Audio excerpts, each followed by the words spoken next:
Welcome to the Pool Nation podcast, where it's all pool talk. And we ain't talking about netting and jetting or splashing and dashing. We're talking about becoming a nation of pool pros. We talk about the latest products, trends, and training in the pool industry.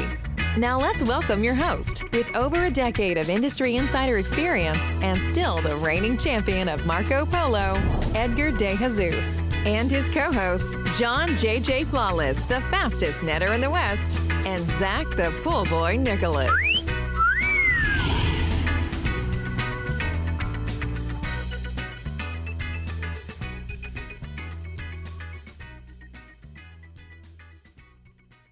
Welcome, everyone, to the Pool Nation Live podcast. I am your host, Edgar De Jesus, and yes, I am the reigning champion of Marco Polo, along with John J.J. Flawless, the fastest netter in the West, and the famous Zach, the Pool Boy Nicholas. Today, we are in studio, and joining us is the Cannonball King himself, Spider.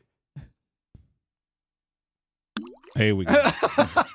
Wow. I'm going to have to... That's not a cannonball. That's a penny getting thrown in a pond. Yeah, number one, I have to practice. Number two, we got to get a new sound because that thing barely ever works. Yeah. There's always a delay between the time that he jumps into the water and you actually hear the sound. There's too much of a time. It's really a cannonball. Y'all Really are just like 3 miles away.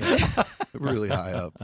So today we're talking to Dom Mondi, Executive Director of NESPA, and Jamie Novak, Director of Pool Pro Brand Marketing and Natural Chemistry and Biolab. Want to welcome everyone to our live podcast, a podcast where it's all pool talk, and we ain't talking about netting and jetting and splashing and dashing. We're talking about becoming a nation of pool pros. And yes, we will talk about the latest products, trends, and training in the pool industry. But before we get started today, I want to thank our sponsors for this podcast, the Ultimate Pool Tools, the SPPA, Blu-ray XL, Aquastar Pool Products, Natural Chemistry. Thank you, Jamie. Anytime. Raypack and Heritage Pool Supply. We want to thank them for their continued support. John, great to have you back in town, buddy. Good morning. Good morning. I'm actually I'm having a weird day. Why is that? Oh boy. I don't know. I'm like I got a roller coaster of emotions. For the first, I'm a morning person, and I got up this morning. I got a good amount of sleep. I felt good. Got ready. Mama and I went out. We got some breakfast before we headed over here, and then we went to the house like we usually do. We got the double cappuccino or the coffee, and we drank it. And I'm getting ready for the podcast today. And we get in the truck on our drive over to the studio, and then all of a sudden, it's like somebody hit a shutdown button on me, and I just completely fell asleep. And I could not stay awake. I heard there might be some evidence of this. Oh, I know. There's some videos. Trust me. It's going on Instagram, right? Yes. As soon as the podcast is over, that clip is going there. But what's funny is like right now, I was just sitting here right when the intro was playing, and just like a light switch went on, and I am like pumped. I'm It's like showtime. amped up, and I'm ready to rock and roll. And it could be just because I'm excited, because I'm with good people here, and we're going to be talking about something that I'm really interested in. But I don't know what it is. But I'm on a little bit of a roller coaster of emotions right now, and I think it's old age. I know what it is. Yeah. So in the car, you're sitting next to me, so you can't be looking at me, so you can't be pumped up. And then here in the studio, you're across from me. No. Oh, it's the eye contact. Right. You know what I think it is because you just never stop talking to me. I think my body's just naturally going, you know what? When I'm in a car alone with Edgar, I'm just going to shut down, because that way you'll stop talking. Like a Otherwise, white noise you won't. machine. I think that's what it is. I think I just had an epiphany. That's exactly what it is. It's my natural defense mechanism that my body has put myself through right there, so I can survive.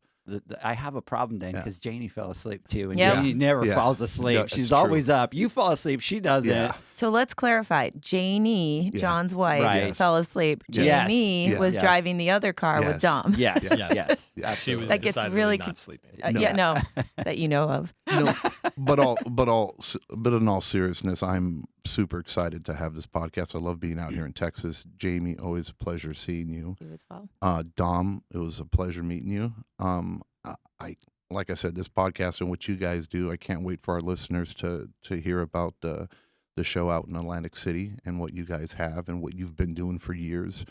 I think as an industry, there's some sort of like separation for some reason between East Coast and West Coast, right? And us as Pool Nation, we're big proponents of education, and we've teamed up with the international show, with the Western show, and we believe that education is the key to, growing our industry or leveling up. And you guys have been doing it amazingly over there, right? And you have it down packed from what I've read and from what I've heard. But unfortunately, everybody on our side of the world over here hasn't had that chance to really experience it. So I'm hoping that this podcast and you talking a little bit about it will kind of open up the eyes to some of our people out in the West Coast area, so that they can see that there's other opportunities aside from, the shows that we have on the West Coast, where we can have different places or different avenues we can go and expand our knowledge. And I'm looking forward to going to the next show so that I can see what you guys have to, what you guys are doing out there, and hopefully take some part in the education out there, because we have to find a way to bridge that gap, and hopefully this is the beginning of it. So that's what I'm excited to talk about and let all our people know and listen and learn about what you guys have to offer out there. Not just a show, it's an experience. I can't It's wait an to talk experience. about Just it. a show, it's an experience. Yes, that is a line. It is. Jamie, good morning. How are you? Good morning. Good to be here. That's it. You're just Good. good morning. I'm good to be here. That's it. You know what? I will talk enough today. Okay. So if I that's don't- that's it's your. always a fun experience. We've been having a good time getting everybody to know each other, and this is a topic I'm super passionate about and excited to be a part of, with some of the women's initiatives that we're doing and some other things that we're working on. So I'm just excited to kind of bring my East Coast friends over to the West Coast side of the business and kind of get everybody together. So Excited. So we have somebody super special in studio today. it's not just me. And so I wanted to give a big shout out to my next good morning, which is Nick Mondi. Nick, good morning. How are you? Hi, I'm good. How are you? I'm doing great. Yes. How has this trip been so far for you? It's been pretty good. It's been pretty good. Yeah. Very fun. What have you liked the most? Other than hanging out with me, like Oh, Uh, of what- course. what That's a else? given. you a little overstepped there. And that is the East Coast. I, I like love this guy it. already. Yes. We teach them young.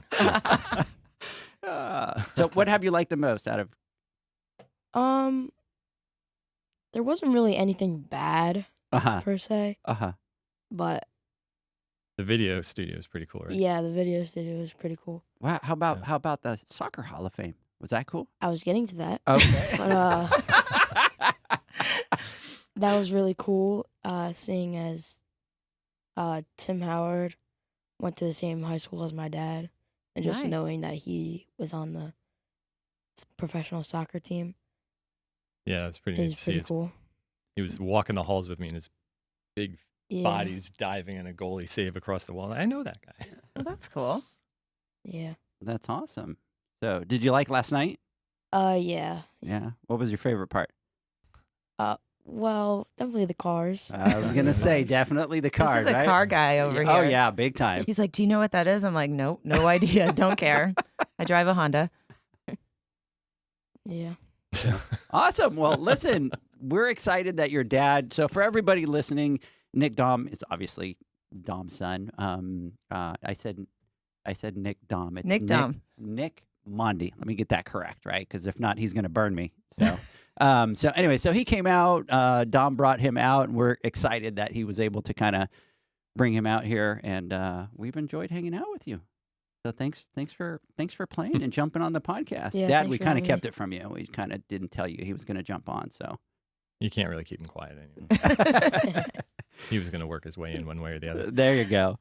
So Dom, good morning. Good morning. Finally got to you. This is fantastic. John, I remember when we did the podcast. I did the podcast with you guys. Maybe it was last year's show or the year before, but it was virtual, Yeah. via Zoom. And being here, it was a no-brainer when you guys generously offered and Jamie started putting some things together. Coming out here to do this in person with you guys, fantastic. And I feel like I'm on the Howard Stern show. It is This so cool, right? Really. Right. I've been hyping this up a little Yeah. bit. I'm glad it lives up to the I'm hype. going to be jaded now. I don't know if I can do other podcasts. I'm going to be like, this is boring. This You already is have demands how it after is. yesterday, though, with the M&Ms and Yeah, right.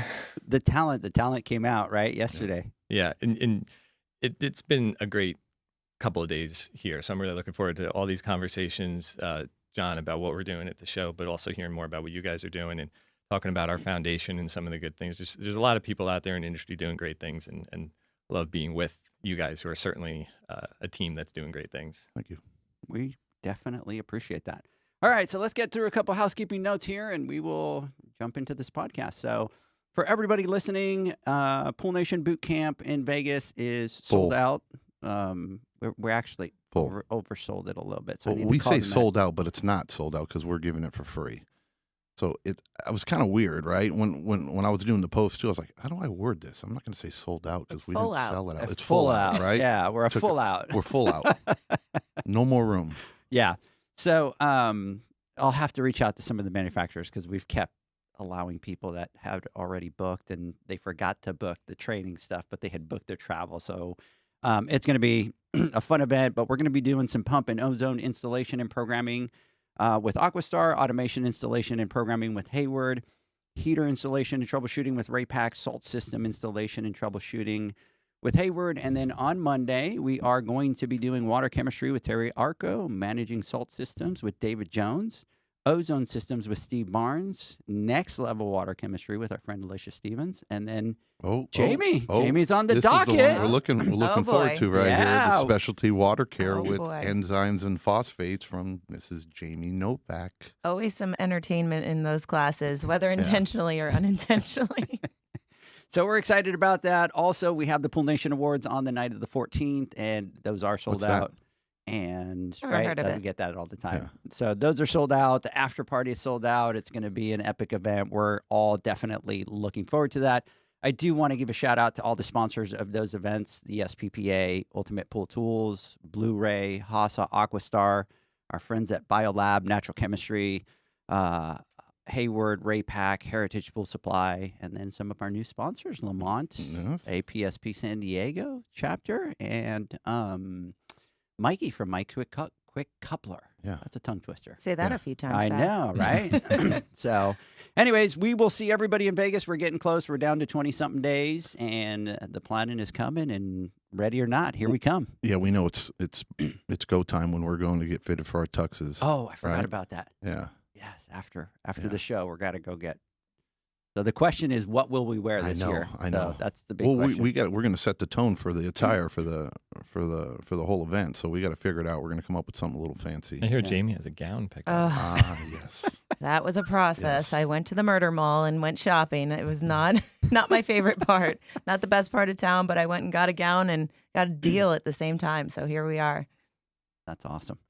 All right, so let's get this party started. So Dom, tell us a little bit about yourself. Obviously, we know who you are. We've spent some time with you, but Sure. for those listeners, Well, I am the executive director of NESPA. That is my title and role with the association. I wanted to say a varsity swimmer in high school, not a particularly good one, but was Still counts. technically had a letter. But that does make me want to, maybe the next time I come out, challenge you in a game of Marco Polo. Is there a Oh. pool around here? Oh. Because I keep hearing about this reigning champion thing, and I don't know. absolutely. If there's one thing that I still practice at my old age is Zach being able to keep that. So let's do it. Gauntlet thrown. Yeah. All right. just putting it out there. I just want you to notice, John. Did you notice that? So Nick took a swing at me quick early, and then Dom comes on, and the first thing is a swing at That's me. the So East I'm Coast. We like, gotta set the it's tone. the East Coast kind of coming out. And by the way, I'm not West Coast. I'm Central. So just to let you know, I'm kind of. You're in the independent. Technically, you're in the neither, middle. aren't you? Yeah. But you know what? This kind of goes with the theme. For some reason, in the Central, I take the beating from both sides. So Right. yeah. So. That's awesome. So, been managing, kind of have a split career background, right? So, been managing associations for about 15 years. But before that, actually my background's in landscaping and went to school for landscape architecture, worked in a bunch of design firms and design build companies, had my own design consulting firm for a while. And the association industry is kind of like the pool industry in that you don't hear a lot of people who say, well, when I went to high school, I went into the pool program because I wanted to be the pool guy and I wanted to be a pool pro. And it's the same thing. And I don't know anybody that does what I do that says, I always wanted to get into the nonprofit management. That was my goal. It's always some way. And for me, it was through the landscape industry. I was running a business. I was on the board of the New Jersey Nursery and Landscape Association, learning that associations were a thing and what they did to help benefit industries. And then through a series of events, they needed someone to run the association. I was available to do it. I had some background in education. I had worked for Rutgers for a few years, organizing trainings and stuff like that. And then it all pivoted for me. So I was like, I sold off my business and just went into running that association and then others, and ended up here with it couldn't be in a better spot. Fantastic industry. NESPA is a 62-year-old organization, very strongly grounded in good history, good people, trying to do great things. So, yeah, it's a little bit about me. Now, did you notice that? Which I did not know this about Dom, but we went to the Star last night for dinner. Did you did you catch what I caught? I mean, him being East Coast. Oh, for sure. I mean, I was pretty surprised that you were such a Cowboys fan.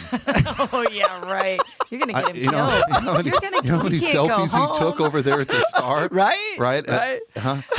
He's all John, take a picture of me catching this ball on this field. I'm like, dude, really, bro? I think it was the opposite. He would not take a selfie at the Star. Yeah. I want to take back all the nice things about all of you. I was not going to bring that up. I don't want to start by alienating part of your audience, probably a very large part of your audience. You know what? As long as you don't say anything negative not. about the Kansas City Chiefs today, I think you're going to be fine. Otherwise, you'll have Swifties on you. So. I actually called into Philly sports radio. I'm from North Jersey, and I'm a New York sports fan, and live in South Jersey, and I'm surrounded by Philly sports fans, which is really only an issue as it relates to the Eagles and Giants being rivals. Yeah. And called into Philly sports radio one time and got on the air to say, I don't like the Eagles. I'm a Giants fan. Boo, boo, boo, boo, boo. But you're playing the Cowboys this weekend. Fly, Eagles, fly. Oh, boy. So they thought that was fantastic. That's awesome. So go for it. One of the things we wanted to ask about, because I'm taking kind of the reins a little bit today, I've been told. And so if you could just tell us a little bit, I'm from the East Coast, so I know what NESPA is, but I think for the audience, it would be helpful to kind of understand what NESPA is, what are the different chapters, those kinds of things. So NESPA stands for Northeast Spa and Pool Association. It's a regional trade association. We have 4 chapters, and we were, like I said, founded in 1958. So somebody correct my math. That's 65 years. I said 62. You got to look at John. John's really good at that. 65. 65 years ago. And we have an interesting history as an organization. A lot of larger trade associations are created and they grow, and then they create chapters to sort of create some regional connection. NESPA was actually the opposite. There were local groups of pool professionals that were meeting and getting together, and there was one in South Jersey, and there was one in New York, and one in Connecticut, and they all knew each other, and they were doing their own thing.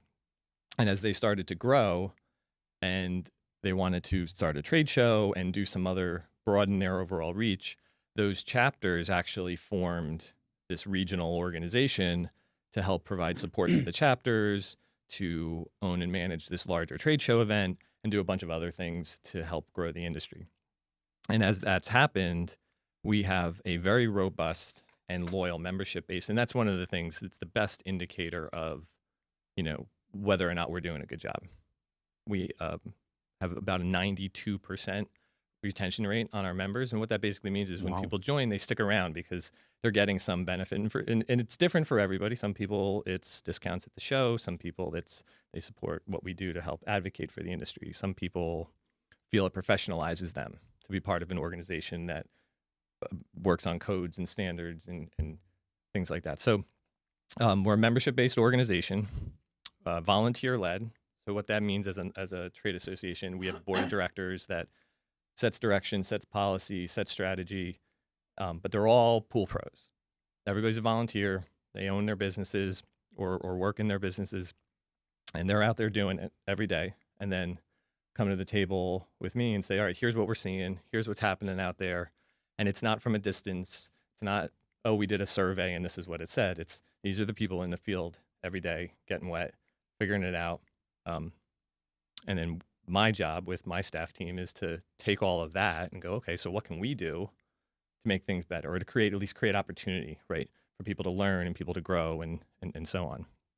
So that's what NESPA kind of is. It's a membership-based organization. We're a nonprofit, volunteer-led by people actually in the industry doing it every day. So I know that you had a question.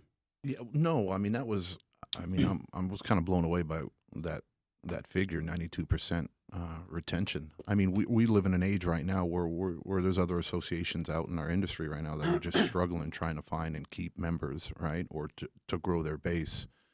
And obviously, if it's led by people, I mean,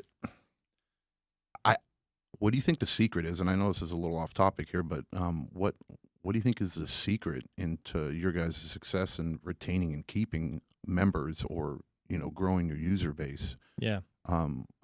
Year over year. Because I have to tell you, like, some of the things that we see as Pool Nation, and especially with associations and stuff like that, I think at some point in the industry they had a really high point, they had a high strength, and we're kind of starting to see that decrease. So, like John's saying, 92%, that's amazing. Like, other associations aren't seeing that. Yeah. So I can tell you what we do, and what I think influences that. One of the things is when you join NESPA, there's an application and you fill everything out, and we go through a process to make sure before you can join that you're a legitimate company. It's to be fair, because it's not the highest of bars, but it's at least, do you have insurance? If you need to be licensed in your area, are you? Just essentially the requirements. And right there, we're sort of saying, you've got to be in this to be in this, right? You've got to be part of the industry. You've got to do things the right way. And we have a code of ethics, and all of that's on the application. And all of that sort of goes into when you first come on board. We're letting you know we're taking this seriously, right? We want to work. We want people in our membership that are really working in the industry. So you don't get a lot of turnover there by not having a lot of fly-by-nights or just people just checking it out and looking in and then looking out. Makes sense. We never run membership discount promotions. We never do like, oh, join for half off at the show, or, oh, just kick the tires. Could we probably juice our overall numbers by doing some of those things? Sure. Yeah. I don't want to undervalue the value of what we do.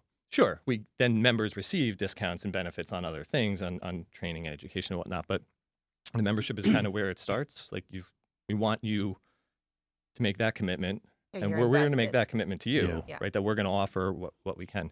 One of the biggest things, though, for sure, is our chapters. We have 4 of the largest local chapters in the country, not the 4 largest, to be clear. There's a really great PHGA chapter here in Texas. Certainly the Florida Association is very large and has a pretty loyal membership base too. But our chapters are so organized. They all have their own staff. They all have their own education programs, their own boards, and they do so much locally.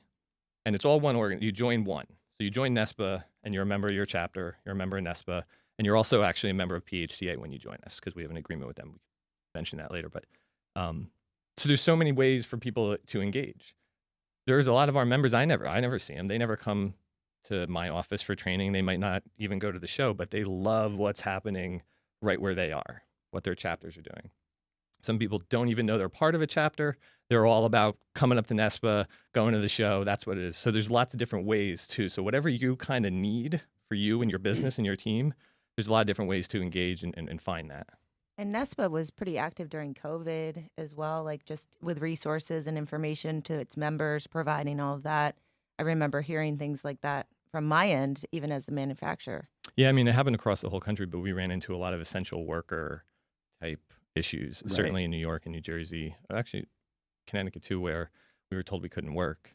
And we had lots of meetings through COVID. This is actually a good sort of small example of kind of what we do with departments of health and whatnot, who are saying, we're just closing these pools down, just leave them covered. And we're like, it's getting hot out. Like, that water's going to get warm and things are going to grow, and you have to maintain. You don't have to open the pool. We're not saying you have to open the pool.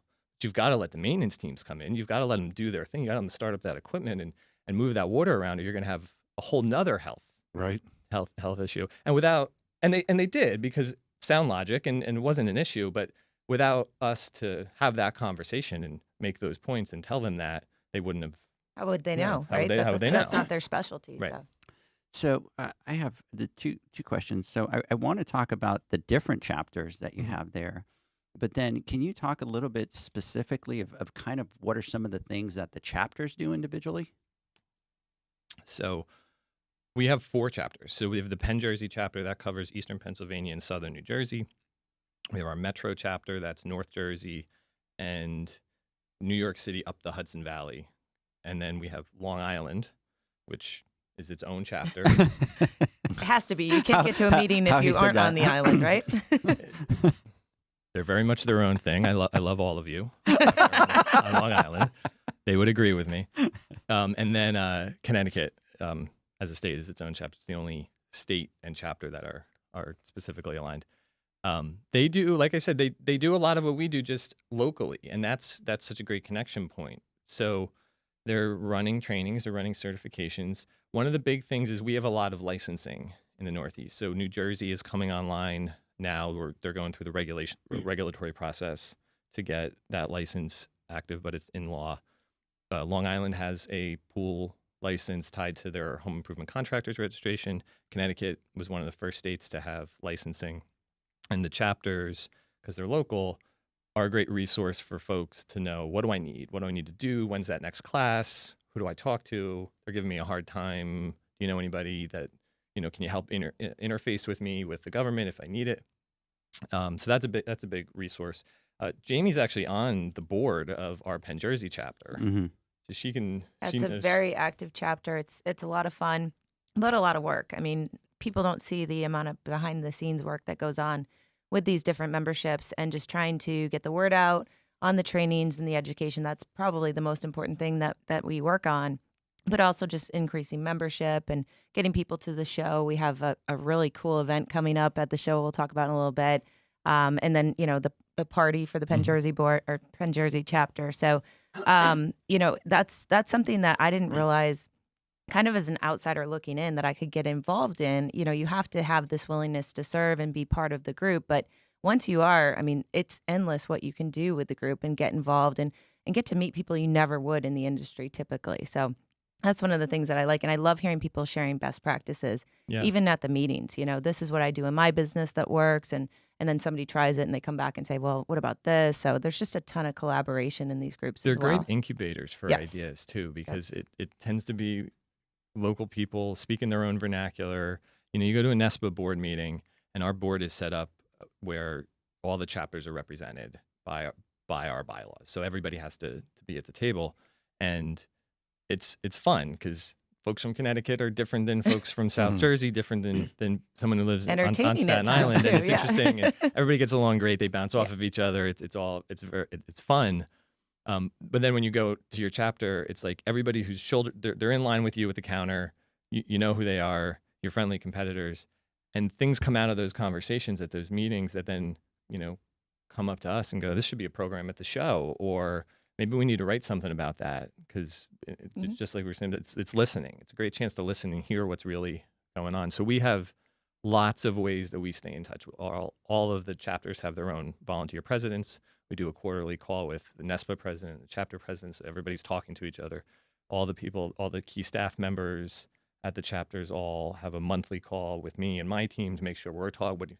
What do you have coming up? What are you running? Oh, we're running that over here. Maybe we'll send your flyer out. You send our flyer out. That kind of thing. So that there's a lot of collaboration. So everybody's doing their own thing, but then we're really always trying to make sure that it's one industry, so we should be one voice kind of trying to do the right thing. Well, real quick, just to add to that, when the wildfires happened in Canada just in the last couple of months, one of the chapters, Penn Jersey, it wasn't me actually, it was a member of Penn Jersey came to me and said, hey, we want to do something, in terms of the response. What are some tips and tricks from a water chemistry perspective that you guys can offer? They had asked multiple manufacturers, not just me.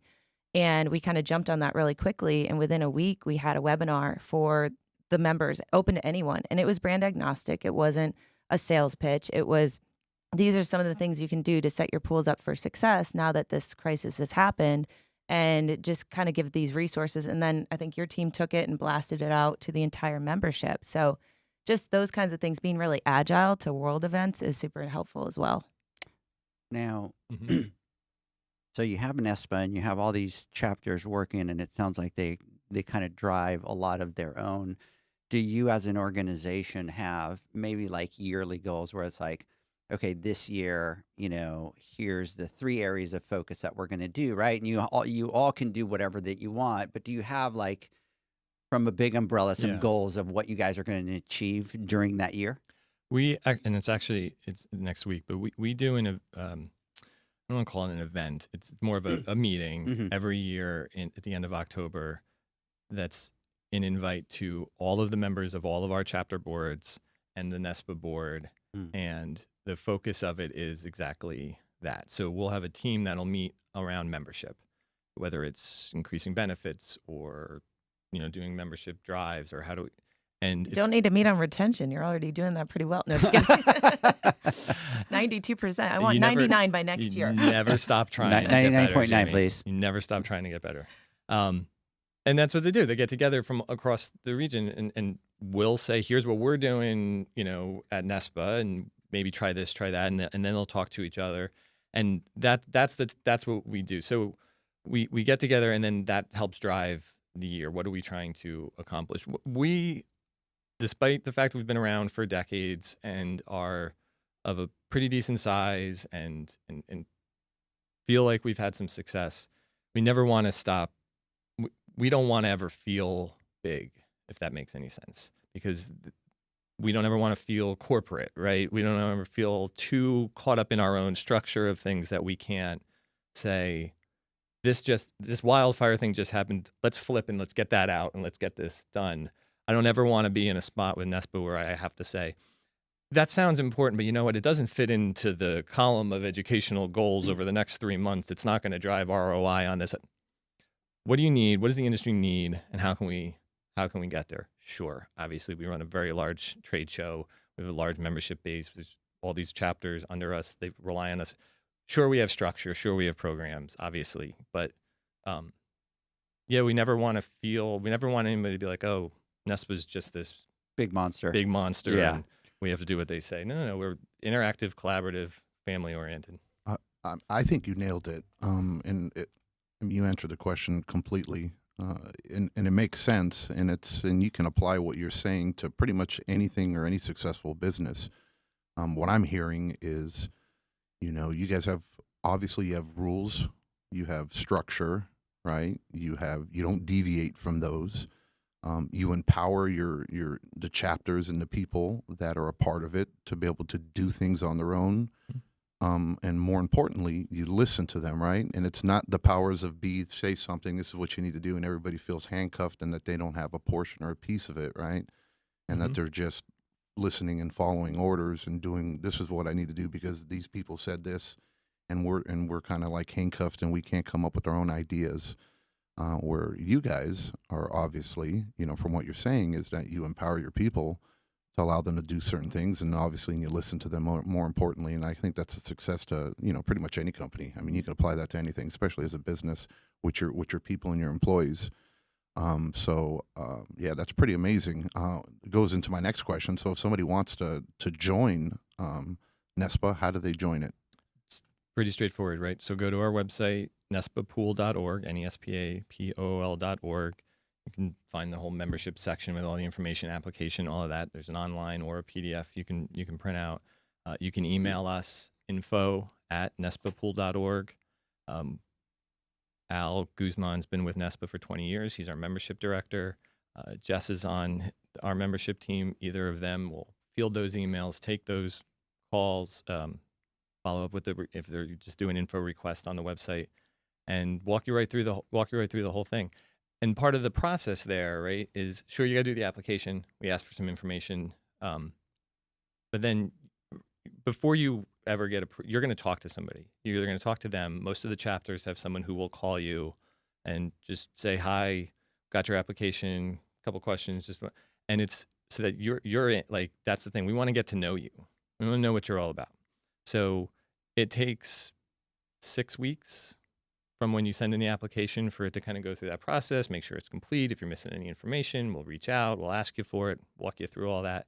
But then when you're in, you've received a few phone calls, you've talked to a few people, you've had the opportunity to kind of learn what you're joining, and we get a chance to talk to you too along the way.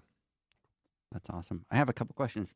So let me do a couple shout outs here real quick. But somebody asked something online. So Jeanette's online. Our boy Nicholas is on there. He was saying that you need a couple cappuccinos is what you need today. That cappuccino crack machine is what Zach is saying. There you go. Take that monster, baby. Josh McDermott, good morning. Hey, Josh, just to let you know, I talked to Zach. Zach is going to call you today, kind of touch base with you. Maria, good morning. Our friend Megan Magana, can't wait for a couple weeks. We'll see you out in Vegas. And then David Jones is saying he already has his tux. David, I think you need to post that on social media. I think you need to show what you got, bro. First response, Michael, good morning. He's excited to get out there. And so one of the questions, Todd, good morning. One of the question was, do they have sick route coverage like other associations? That's an insurance coverage question. No, there's like IPSA, right? So IPSA has sick route coverage. So when you're part of the association, they offer kind of sick route coverage. So let's say that us four are in a group, and I break my leg. Then what happens is you're covered the pools for 6 months. I don't remember how long. So the fact I asked the question means no. No. Right? Okay. And Yeah. No, that's actually interesting, and I feel bad I didn't know actually about that program that IPSA has, because that sounds like exactly the type of community type of program you would want. We've got certainly lots of stories I could share, and my members have more than I do, of through the association helping people when they're in that situation. Something happens, whether it's illness or injury, and who needs help finishing out their closing season, or needs someone to, I can't get my guy there when the truck broke down. Can you run over and pick my guy? Like, that happens all the time through. There's something that happens about, it's like this, meeting ground where it's safe, right? So when you're in the association meetings, you're not just beating your head. It's not like you're just competitors. Sure, you are. Everybody knows you are. But there's a camaraderie that kind of builds. That's an interesting program I'd like to learn more about from IPSA. That's the kind of thing you could talk about next week, as this is what other areas of the country are doing. Is this something that could be pursued? Those kinds of things. Well, this is exactly what I'm talking about. Like we talk about it like it's like everybody has knows it. right? Yeah. And it's just the disconnect, right, between East and West Coast, and it's on both sides, right? And how do we not know this when this is like the staple of what we Right. well, and then there's so much stuff about what you guys do in the shows. I can ask 9 out of 10, forget that, 99 out of 100 West Coast pool guys and gals about NESPA and about the Atlantic City show, and people are like, huh? What are you talking about, right? What is that?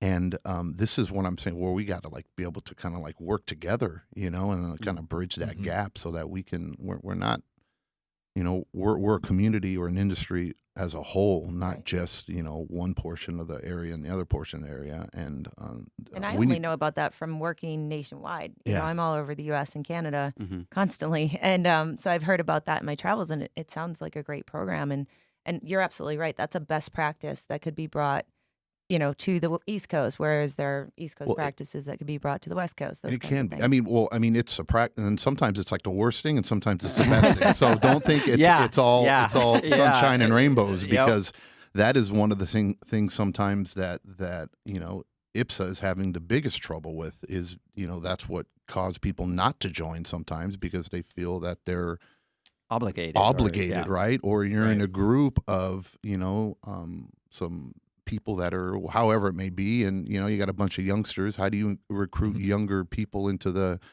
your association when you have a bunch of, I'm gonna say it, old timers, right, that are there and that are. Do we fall in that category, old timers? I do now, and which is I don't. Oh no.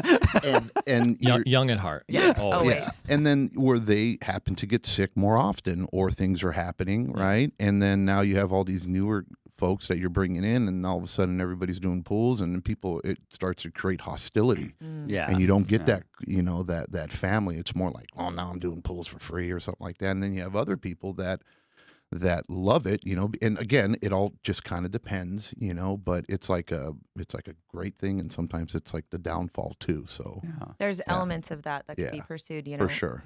My But wheels are already turning. But I like what you said. I mean, it should be when you have a community like that and people truly feel like a family and they're in it together, you don't even have to actually ask for it. People are just there ready do to it. help Yeah. and to do it without having to require them to do it, right? And that's a whole different animal. You know, when you've reached that point or that level where you don't even have to say anything, you know that your brothers and sisters are going to be there for you because they know that you'll be there for them, or you were there for them when they needed you before in the past. So, yeah. Sounds like my dad was a firefighter, and that was that community mentality. Like if Right. somebody was hurt or sick, they all banded together always. And it sounds a little bit like that up there. This is great because bridging that gap, like you're saying about what's going on in other, it's that idea of there's nothing new under the sun, right? But it's also it's never what you don't know, but what you don't know. And it's amazing when I have these conversations or I listen to your podcast, how much I realize I didn't know about what is going on out there. And what IPS is doing in this case probably isn't literally a lift and plug in, but there's inevitably something in what they're doing that will inspire or become the seed for something somebody else can use, whether it's us or somebody else that's now hearing this maybe for the first time and going, oh, we should be doing that, right? So this constant communication platform you guys have is fantastic for helping those ideas to Get those get that spread, message out. cross-pollinate, so to speak. Just to let you know, I'm getting texts going, is my man John in studio? Who said that? Our boy Todd. He's like, is John in studio? He is in studio. He's out here, and guess what? Yep. Is that Todd Pierre? Yeah, Todd Pierre just Shout sent me out a text. Todd. So big shout out to Todd. Little shout out. I- Just kidding. Love you, Todd. I am gonna have to do a little confession, right? Yeah. Because shoot, we've been doing this for about 3.5 years, and shame on me. I And was shame, warned about the shame on confessional yours, part of right? the episode. And we've talked to Dom before, and I've kind of been ignorant to the point of, when we talk about NESPA, I think the first thing that comes to our mind is just a show. Like you talk NESPA, and everybody just thinks, oh, it's a show, right? And So much bigger than that. I mean, and- the show is huge. That's what I thought. and Yeah. and that's what I'm There's more getting to at it. is Yeah. you guys are so much more than that. And there's going to be some things that we're going to talk about today that I didn't know that you guys did. But you're first this association, right? You're first this community. You're that's where you build everything that you are. It just so happens that you guys have a show that you do as well. That kind of goes hand in hand with what you guys do. And I think people tend to. Shows are flashy, right? Because it's a show and it's this and that, and that kind of takes the highlight of what it is. But you guys are a lot more with NESPA. I want to talk a little bit about the Atlantic City show, and then after that, I want to get into some of the other things that you guys do, which are absolutely amazing. So let's talk really quick about the Atlantic City show, the NESPA show. Can you tell us a little bit about that show and how that all ties into NESPA? So I would love to talk about the Pool and Spa show. Right. And why, thank you so Right. much for giving me Right? the Pool and Spa show powered by NESPA. So we're in our 43rd year of the show. It was started as a tabletop type display at a hotel in New York City for a few years. Ended up moving to Atlantic City to a hotel. Then it moved as it grew to Boardwalk Hall, and now we've been at the Atlantic City Convention Center for 20 years. And it was always the Atlantic City Pool and Spa show. A few years ago, we did 12 years ago now, full rebrand to the Pool and Spa show, powered by NESPA. But the relationship between the two is they're always pushing each other. It's not one or the other, or one sits on top of the other, because it's our show, we run it, but it's what runs us, right? So the success of that event helps us, everything else that we're talking about helps us do that, right? So it obviously provides resources, provides engagement opportunities, connection to the industry. And a lot of folks that exhibited our show acknowledge that. This is, we say it over and over again. Sure, we own the show. It's not it's your show. It's your place to do your business. We try to create the environment, do the best we can to promote it, to get people there, to create education that makes you want to come and bring your whole team. And then it's yours to do with what you want. And knowing a lot of folks that have supported us for a lot of years by exhibiting or sponsoring or however they're participating or bringing 50 people from their company down, acknowledge that if the show is successful, NESPA and its chapters are successful, which 361 other days out of the year, we're doing other things to make the industry better, right? And the more success we have building that community and growing our membership base and keeping people engaged and providing training and communication and information and advocacy, the better the show's going to be. And that just feeds For sure. and feeds. So the show's awesome, man. It's not a That's show, the it's an tagline. experience. It's not a show, it's an experience. Yeah. It's like homecoming. I mean, every year I look forward to the AC show. It's pivotal moments of my life have happened there. I told my team 16 years ago I was pregnant with Christopher.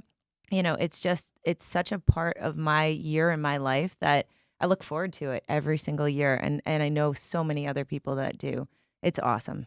Somebody's saying on here that that's where you learned how to swim. My mother would beg to differ. It probably is my mother. Oh my God, she's probably on there, isn't she? She doesn't know what time this starts. I sent her a message. You just to would. let you know. You would. She's on our email chain with all the. My every mom time we is go your super live, fan, so- and I love it. So Dom, Yeah. the show is really well attended. Can you talk a little bit about that and why you think so many people go to the show every single year consistently? There's always new. We always try to have something new, but we have. It's definitely a conscious decision to not just chase new. Just what we got to revamp this because we've done it for a couple of years. The people change, right? So even if John, you're coming every year, right, and you've seen a lot of this stuff. You've got new employees, right? You got new staff, you got new friends, you build new connections. There's always new exhibitors. Somebody's going to have something new you haven't seen before. You always have somebody on your team that needs a basic chemistry class or a heater troubleshooting class or whatever that may be.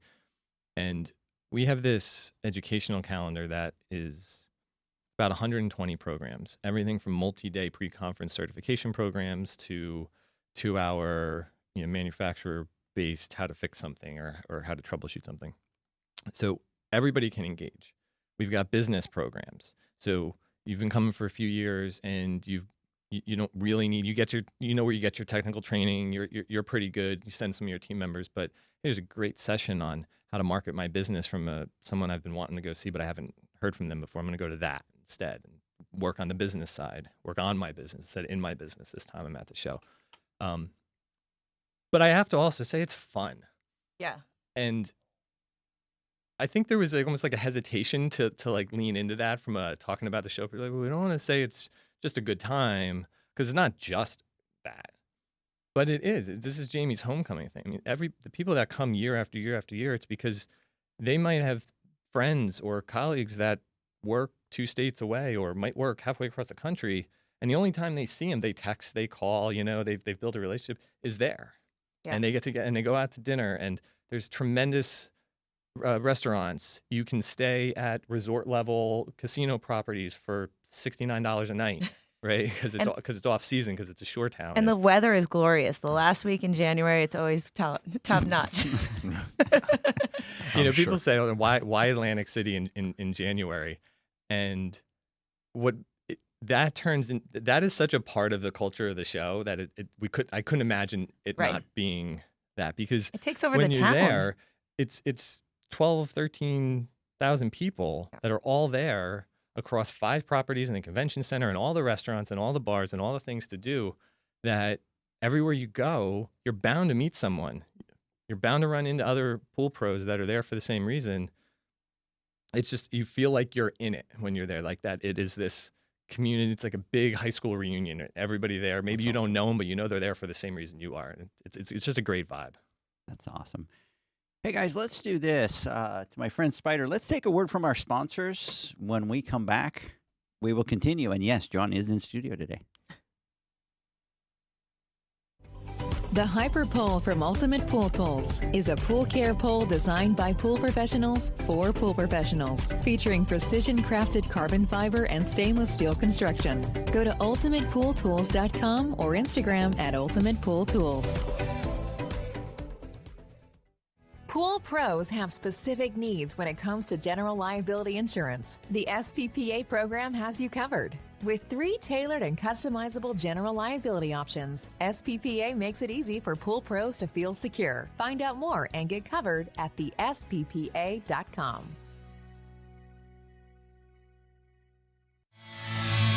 Now available, Pool Invoice. Pool Invoice is a pool billing software created specifically for the pool service and repair industry. It's developed for our industry and only our industry.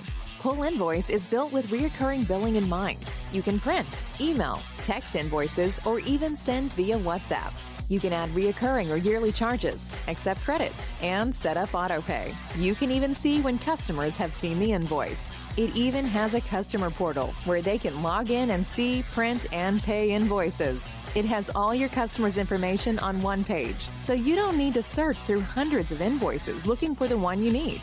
Just go to the customer profile and it's all at your fingertips. Created specifically for the pool industry, Pool Invoice. Now available at poolinvoice.com.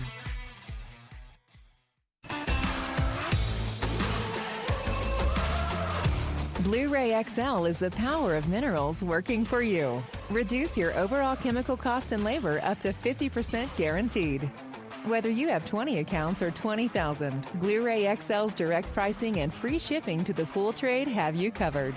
Improving pool professionals' profit and work-life balance is what they do. Blu-ray XL, the real mineral purifier. Visit them at BluRayXL.com. Blu-ray all day. Aquastar's new pipeline cartridge filters, available in 2 sizes, deliver top-notch hydraulic efficiency along with best-in-class filtration performance, approaching that of DE filters. Uniquely designed, open pleat spacing means 100% of the media square footage is usable. And these claims are backed by NSF test results. Designed with the pro's time and comfort in mind, the patented double-locking system improves safety and ease of access, making filter cleaners faster than ever before. Available now. Ask your supplier for pipeline filters today.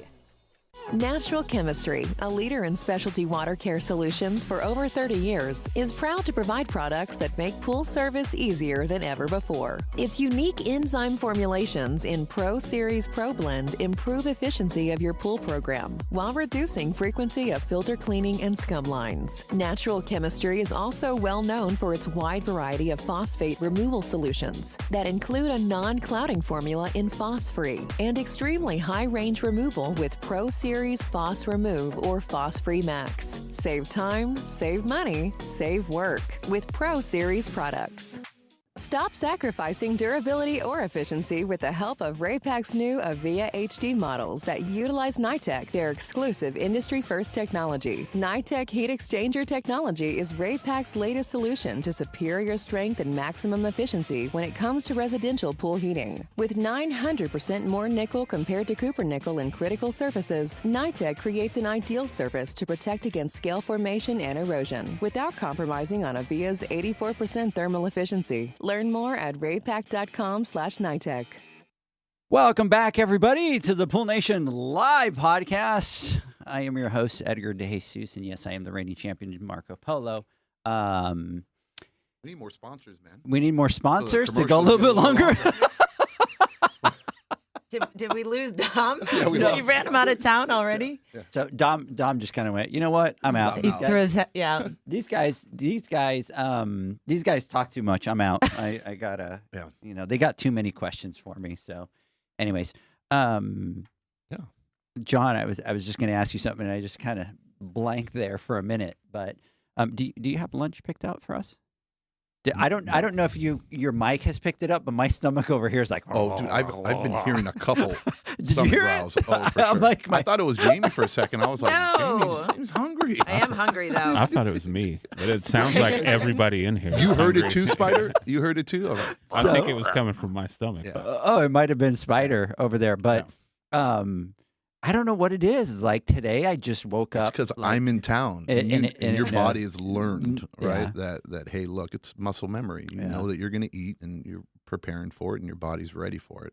I mean, you fasted what? You usually do a 72-hour fast before I arrive. When I know that you're coming, I do. I kind of go into this 3-day fasting You because have I to know with that him. the I've calorie, eaten with him before. the My calorie God. intake that's going to come. Well, last is- night too, I had a couple. I had filet. I had the potatoes. I had a smash burger. I had tortilla soup. I and had. Janie's food. I finished Janie Janie's eats like a food, bird.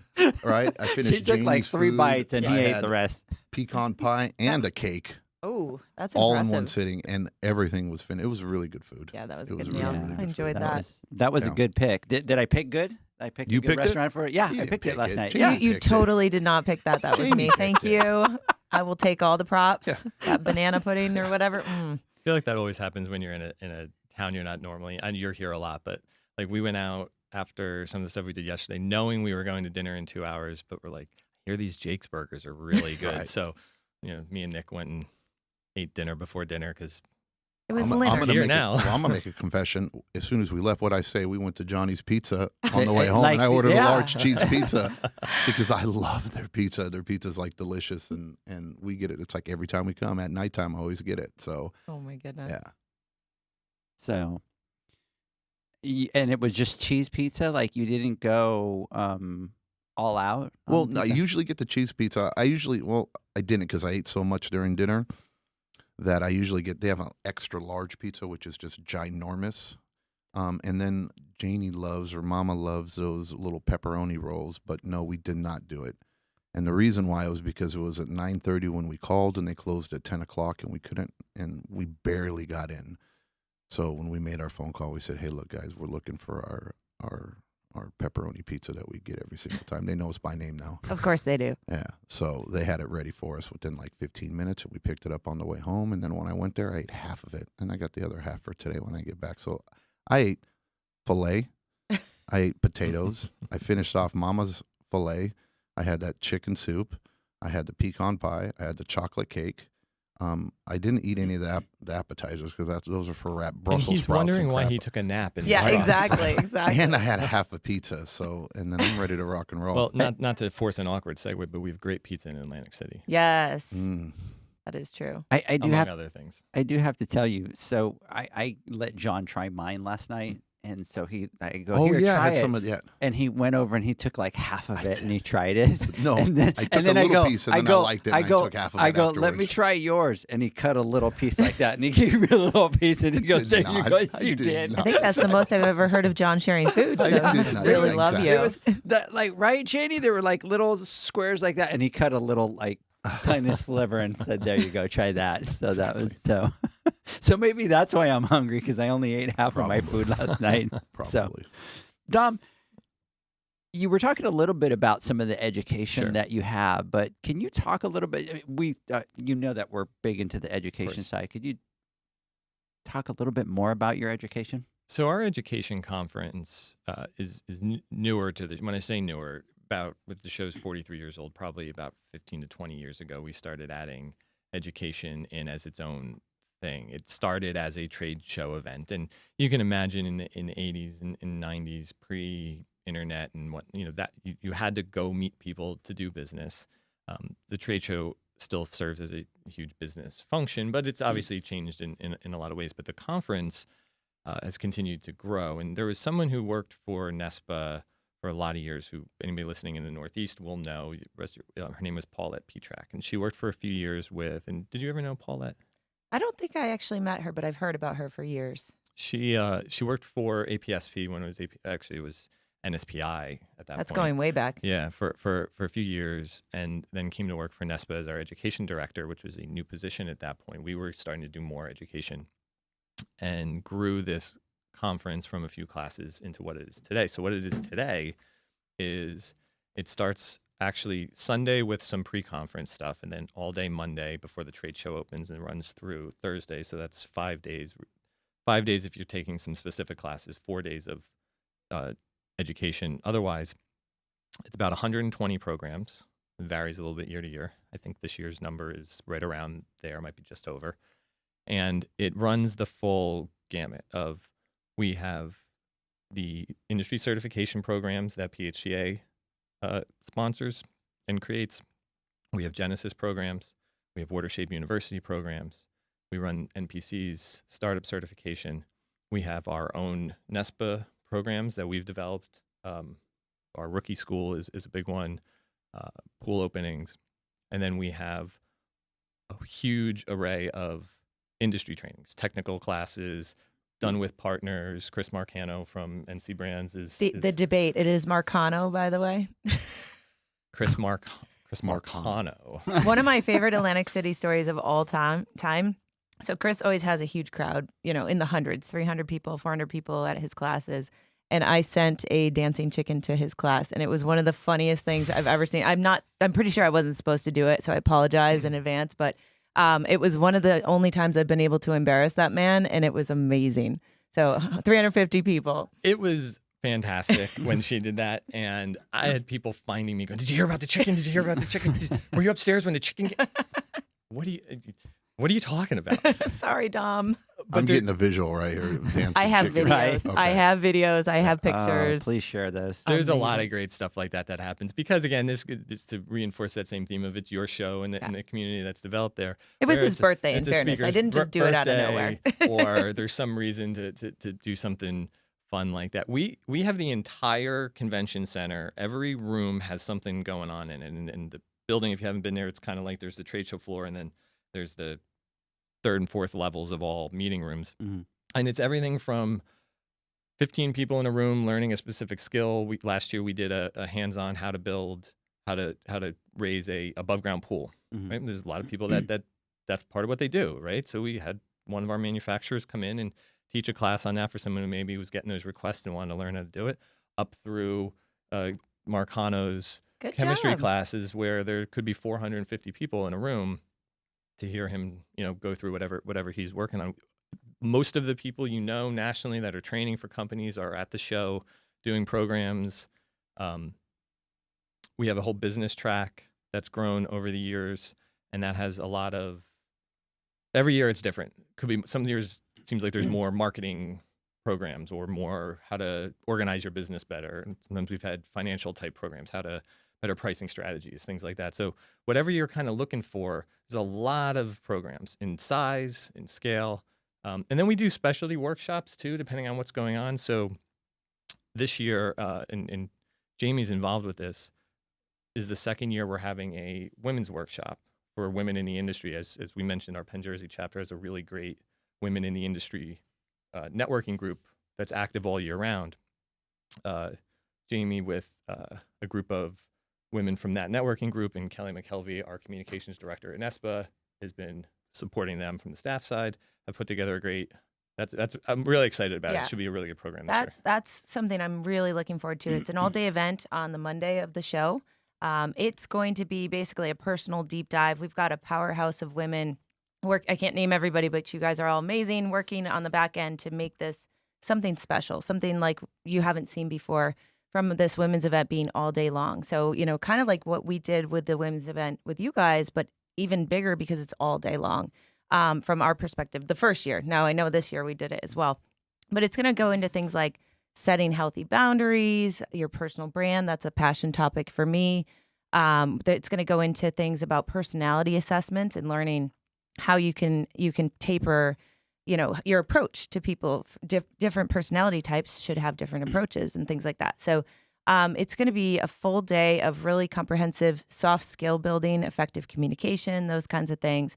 And we are beyond excited about that. So I actually heard that, and maybe this is just a rumor, I heard you can register for this anytime now. Is that a rumor or is that true? Registration for the 2024 Pool and Spa Show powered by NESPA is officially open. Just opened yesterday, actually. Wow. It's almost like we planned that. I don't know. Now, when are the dates for the women event? Do you have those? Yes, I do. That is Monday, January 22nd. Okay. Yeah. And 9 to 4. that one's an all day. Yes. Right? Yep. All day long. So it's going to be a bunch of different speakers. It's not just one person talking. Mm-hmm. There's going to be networking opportunities. We're calling it caffeine and connections. More caffeine like John needs this morning. Setting healthy boundaries. That's a tough subject for people in general, but women specifically. So that's a topic I'm not talking about it, but I'm really excited to actually learn from that one. So just a lot of these things that we as women need to come together to help each other take our careers to the next level, to get to know people along our journey and share our journeys. That's something, we had that at your women's event, is the collaboration that came out of that, the people that I got to meet. I got to meet Casey. I got to meet all these women that are just doing wonderful things in the industry. So I think this will be a really unique event to give us an opportunity to learn, develop, grow, and also collaborate as women in the industry. And there are so many more of us these days than ever before, and it just continues to grow. That is awesome. Now, I want to move on, and I want to talk really quick about NESPA's foundations. And John just sent me a message saying that he wanted to jump in and ask a question about those. And I think that's something that we really want to talk about. John, I'll let you jump in. And Yeah, no. So one of the things we learned about yesterday was a NESPA foundation, Mhm. right? Can you tell us a little bit about the foundation and what you do? What's its mission? Because I find it pretty awesome, actually, right? Yeah. And it just goes to show how many different facets you guys have and what you do and how big it really is. And you guys play a big part in a lot of different things. Yeah. And I think this is really important, something we really should be talking about. So if you can kind Agree. of just dig a little bit deeper into that and kind of let us know about the foundation and what it is and, what everybody should know about it. So first and foremost, our foundation is a testament to the character of the people that have spent their lives helping to grow NESPA from the volunteer side. The people I'm talking about in the industry that serve on our boards and whatnot, that are always saying, what else should we be doing? What's the next thing we should be doing? And the foundation started when the show was doing really well. NESPA was doing, the chapters were growing. Our membership was really strong. Like a lot of things were where they needed to be. And it was, what else should we be doing? And we're certainly not the first and won't be the last group to put together a 501c3 nonprofit foundation to do some good. But it was a great decision initially to help with education and help create opportunities for folks who maybe couldn't afford to send themselves or their team to education programs. It wasn't exactly a scholarship, but it was meant to subsidize some of those types of initiatives. And it's evolved over the years. Through COVID, it kind of floundered. A lot of things were going on, and there was a lot of things that needed attention, and that was not one of them, unfortunately, right? So it sat a little idle, and we came back together. That it has its own separate organization, its own separate board of trustees, and they said, okay, we got to get back to this. We created this for a reason. It's important to give back. What do we need to do? And we looked around the industry, and there's a lot of groups. And I want to actually make this point. I'll tell you about the NESPA Foundation and what we're doing and some of the other groups we're working with. But I guarantee you, for anybody listening to this now or later, wherever you are and whatever you're doing, there is somebody doing something like this. There are a lot of people out there trying to give back, to do the right thing, and you can find somebody, because it's important, especially if you're having any success in your business in your life, that to give back where you can to make other people's lives better is important. So we took a step back and said, you know what? We've got some great relationships around the industry with other organizations and individuals. Why don't we take the resources we have and amplify some of those great things and try and bolster that message, work together collaboratively to improve things. And so in this case, NESPA Foundation partnered with two organizations that were doing a lot of great work to bring awareness around drowning prevention and aquatic safety. That's a huge concern, should be a concern for our industry, but it shouldn't just be a concern and something we wring our hands about. It should be, how do we continue to make this better? How do we continue to make pools and water in general safer? Because being in, on, around, under, near water is one of the greatest experiences, whether it's a lake, the ocean, or a pool. There's so many great things mentally and physically that come with being in water. So we want it to be safe. We want it to be an enjoyable experience. Step Into Swim is the primary program of the PHDA Foundation. Previous to that, it was with NSPF, if anybody knows the history. They started to really ramp up what they were doing as those two national organizations merged, And Rowdy Gaines, former Olympic gold medalist, came on board, became a real advocate for their foundation, started doing lots of talks, lots of advocacy, built great relationships with swim school associations, and they were giving a lot of money out to these schools so that people could have access to swim training, drowning prevention, aquatic safety classes, wherever. Didn't want money to be an excuse that you couldn't get that. We also partnered with Every Child a Swimmer. That is a program that's funded through the Bill Kent Foundation out of Florida and is doing similar things as far as raising awareness.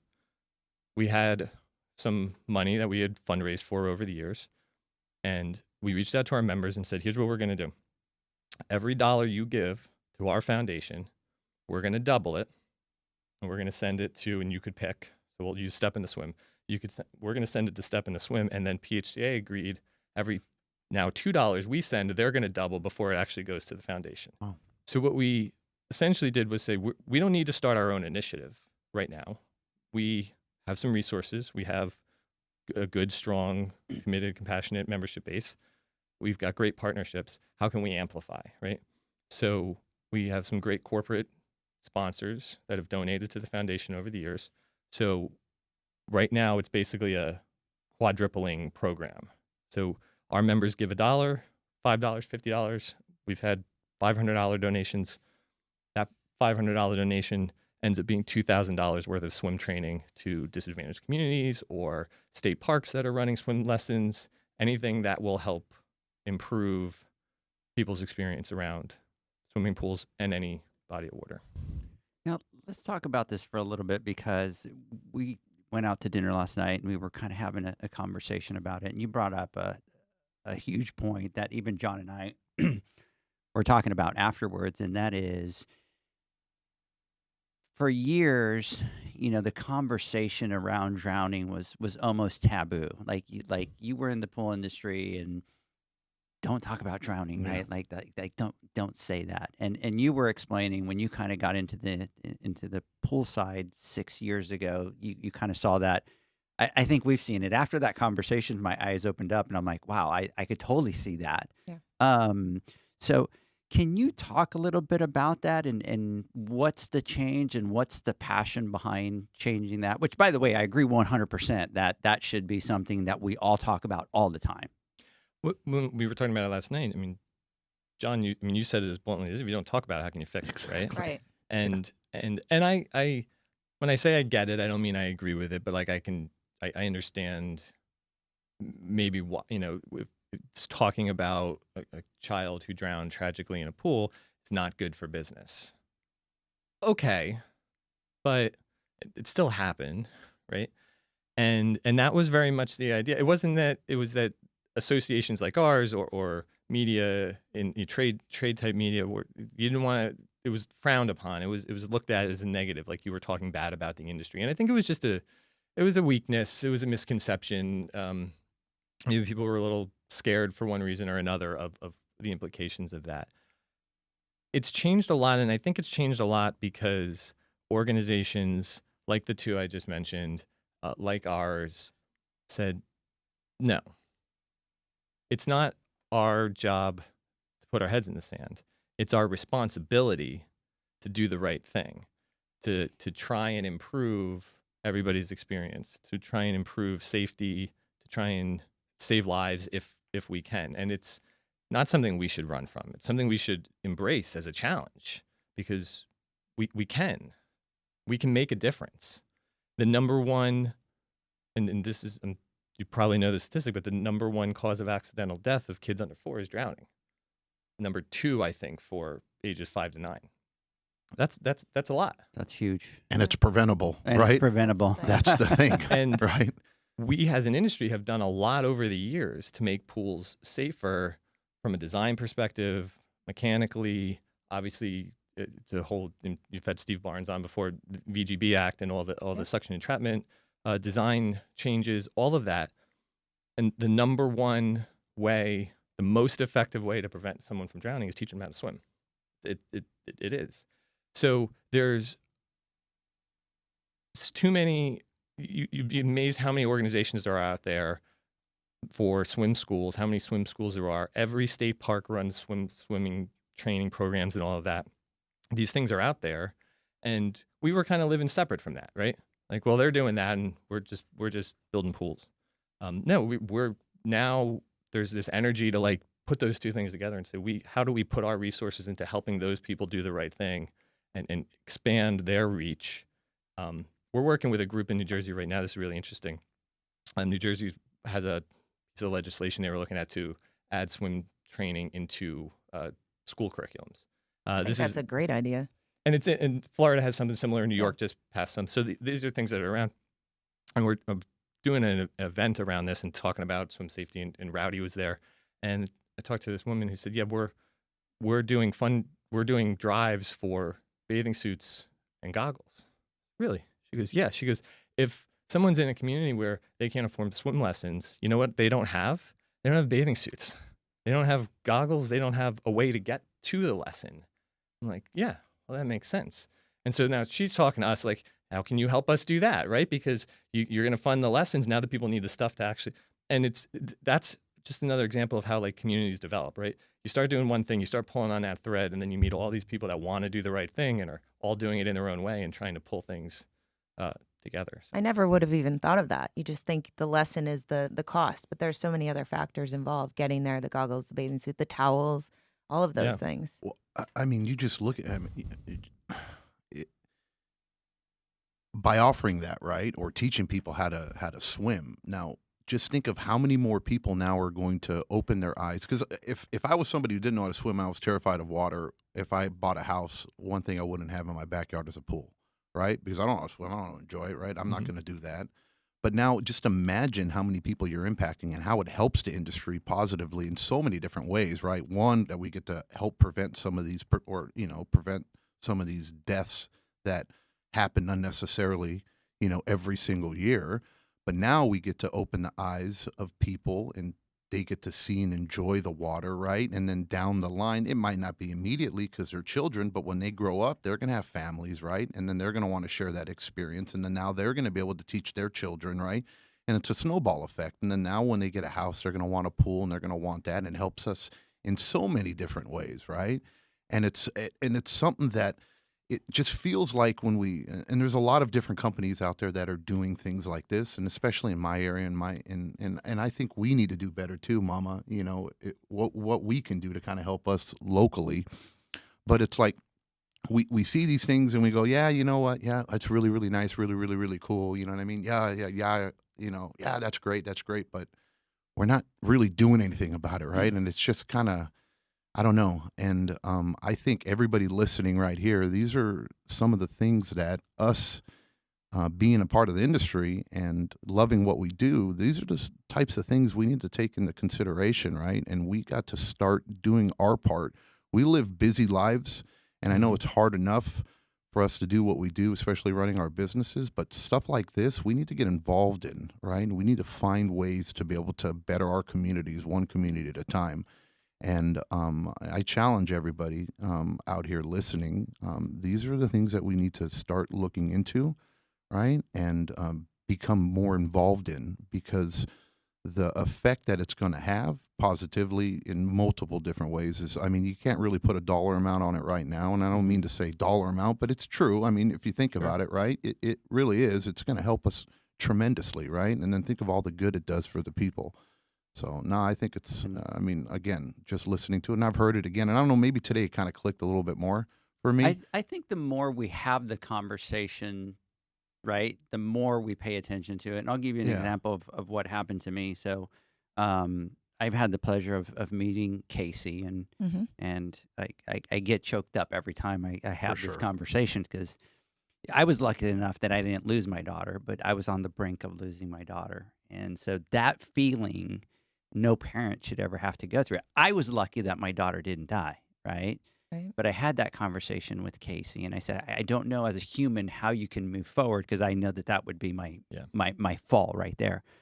But we're having a conversation about it, and one of the things that I learned is it's not about just drowning prevention, because what you want to do is you want to teach people how to swim, because if they learn how to swim, then I think Bill was saying something like 88%, chance that person will never die of drowning, right? So like that's the solution to the problem is learning to swim. But there's also a lot of things that we need to do, that we need to get involved. As we're having the conversation about her daughter, and she's telling me the story about her daughter, she believed that, obviously there was toys in the pool and stuff like that. And what do kids tend to do? They see the toys and they're little and they kind of go there. And I got choked up and I got all teary. And she asked me, and she was like looking at me like this is odd. Like, why are you getting teary now? I go, because I remember being a pool guy and getting upset that the parents are leaving all the toys in the pool and me getting pissed off and leaving all the freaking toys in the pool and going, I could have been, in a situation where because I got angry and not took all the tools out because it created more work for me, right? An accident could have happened. Would I have had that knowledge before? I would get to that pool, and the very first thing that I would do at that pool is like, I don't care how long it takes me. I'm taking all those toys out. 100%. And it brings to the point of that's where we need to talk about it, right? If we ignore it, right, how do we know what to fix? And if we don't understand these things, right, and see the gates and make sure they're latching, which way they're latching, do they have fences, right? Do we know that family well. We know if children are there and if there are toys in the pool, right? What do we do? I mean, you said it. I can't tell you how many conversations I've had with pool guys, and they go, balls are there. I just pop them. You know what I mean? Or they go like that, and I get pissed off or whatever. All the little They might go cars over and the all the fence. you know what I mean? It's just like, no. And then, but yeah, it opens your eyes. And I don't think it's because that pool service guy or gal that's back there, they're bad people. They're just ignorant. They just don't know. I didn't know. I wouldn't have You just thought don't of know. that. Yeah. Right? You don't think of it. They're doing their job. They're doing their day to day. It's hard, but you start to. That's why these conversations are important, and that's why education in this lane is important. I mentioned some of the things that we've seen in Florida, New York, and are working on in New Jersey, because that's what couples with the swim lessons or the drowning prevention lessons are a huge part of it. But this is stuff that you can teach and you can talk about, and you can go to. I mean, you talk about ways for people to get involved. Obviously, I'm mentioning foundations you can donate to that are doing a great thing, and that's great. That's money. And if some people have more of time than money, and some people have more money than time, if you go to your school, it doesn't have to be the school where your kids at. Go find a community program that's looking for someone to come in and talk about things like this, and talk about being aware around water. Talk about being a water watcher. Write a letter to the editor in the spring around Memorial Day into your paper. Like, don't be afraid to talk. To say these things. Well, and one of the things, you're doing such great things. We're doing such great things with the foundation. And I said this to Dom. I'm like, this match program is incredible, but it doesn't matter if people don't know about it. So we have to get the word out. It's as simple as telling your friends, telling the story of, okay, I donated $20 and it became, I'm no good at math, became whatever amount that it became. 80. I was throwing you a softball. Yeah, thank you. Yep, no problem. But seriously, like, knowing that this is out there, my mind started spinning. I work with retailers throughout the country, and I got excited. I got passionate. Sorry, I hit the microphone. I know people are always trying to look for a cause or something that they can do. You've got the water test station where you could do a display of a PDF of, with just a QR code about how to donate and what your money's going to do with it, where it's going to go. I feel very passionately about this because there's such simple things that we can do to get the word out and to get donations and do all those things. And I'll be bold right now. If you're so inclined to donate. We need the money. We want to make sure that it goes to these causes and it does good in the world. And come see me in Atlantic City if you want to help, all those things. So I just feel very strongly that we can do all the right things, but if nobody knows about it, then it's not going to make the impact. It's not going to amplify the way that Dom was talking about. Yeah, we want to have an impact. I mean, I don't want to say, I'm always hesitant to say we're doing great things. I think we're certainly trying. I think that great things will come if we keep putting, the effort in and keep having the commitment from folks like the Pool Nation team and the associations we're friends with and partners with to just all keep trying to do the right thing. It's an ongoing journey. It's not we talked about goals before, right? It's not a goal. It's not where our goal is to raise $50,000 and turn it into $200 and yay, we did a thing. That's not sure, you set stuff like that for yourself because whatever, you got to measure something, but that's not the point, right? That's not its own end. This is an ongoing thing where over the course of time, water on a stone, we just have to keep working so that we can slowly start to make an impact, which will then scale over time. So how does NESPA raise money for the foundation, and how would somebody donate or contribute if they wanted to the foundation? So I know you guys are going to share some links around, but if you go to our website, nespapool.org, you can find the foundation page right there. And our donate page has a couple of options.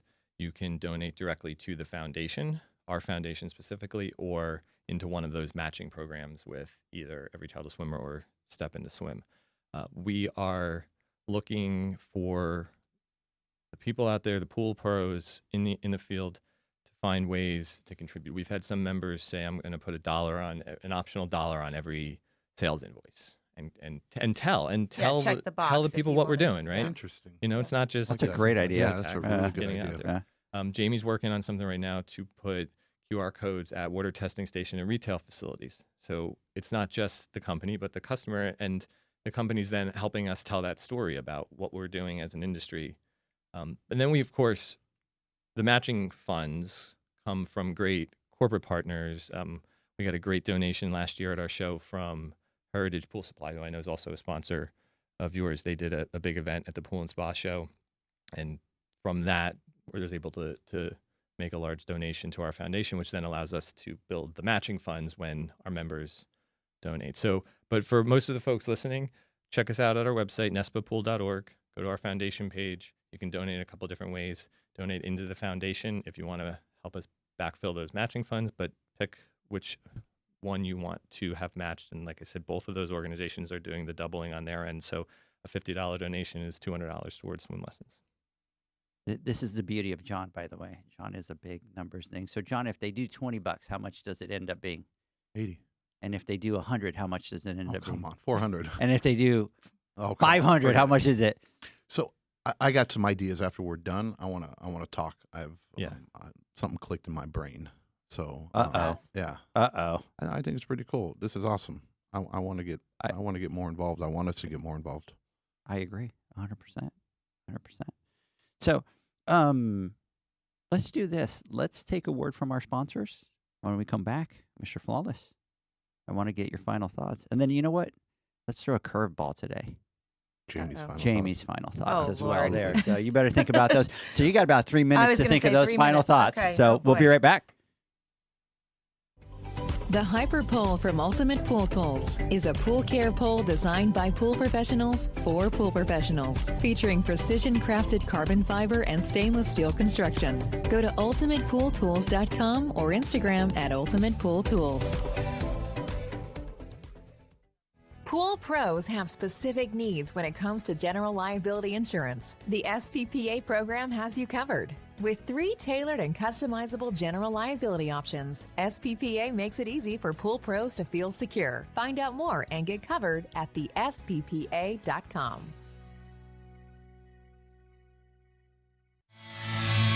Now available, Pool Invoice. Pool Invoice is a pool billing software created specifically for the pool service and repair industry. It's developed for our industry and only our industry. Pool Invoice is built with recurring billing in mind. You can print, email, text invoices, or even send via WhatsApp. You can add reoccurring or yearly charges, accept credits, and set up autopay. You can even see when customers have seen the invoice. It even has a customer portal where they can log in and see, print, and pay invoices. It has all your customers' information on one page, so you don't need to search through hundreds of invoices looking for the one you need. Just go to the customer profile and it's all at your fingertips. Created specifically for the pool industry, Pool Invoice. Now available at poolinvoice.com.